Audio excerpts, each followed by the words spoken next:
పురుషులను మోహింపజేయు గుణముల స్త్రీలకు సహజ సిద్ధమైనది కావున వివేకవంతులు స్త్రీల దగ్గర జాగ్రత్తగా నుందురు. పురుషుడు వివేకహీనుడైనను వివేకవంతుడనైనను కామ క్రోధములకు వశమైన చోట స్త్రీ అతన్ని తప్పుడు త్రోవకు తీసుకొని పోతుంది.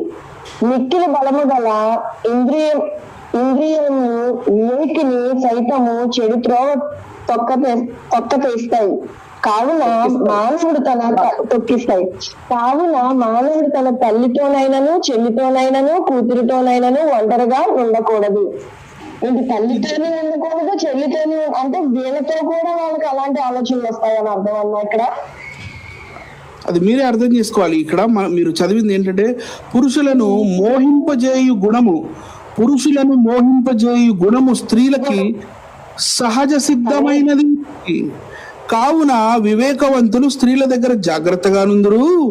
పురుషుడు వివేకవంతుడైనను కామక్రోధాలకు వశమైనచో స్త్రీ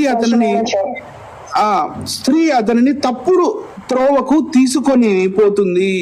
మిక్కిలి బలము గల ఇంద్రియములు వివేకిని సైతం చెడు త్రోవ తొక్కిస్తాయట.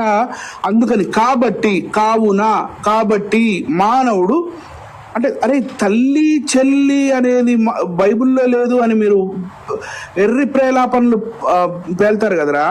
బైబిల్లో అక్కడెక్కడా లేదు. బైబిల్లో వాయు వరుసలు లేవు, తల్లితో చెల్లితో కూతురుతో అంటారు కదా. ఇదిగో మీ మనుస్మృతిలో ఉంది, చూసుకోండి. అమ్మల్లారా, అక్కల్లారా,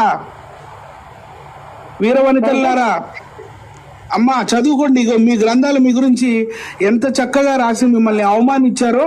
ఈ మాట చాలా అవమానకరంగా ఉందా? షాలేం రాజు గారు అన్నది ఎలా ఉంది, ఈ మాట ఎలా ఉంది చూడండి. కూతురుతోనైనను ఒంటరిగా ఉండకూడదు. వారే మనుస్మృతి ఏ రాశారయ్యా. నెక్స్ట్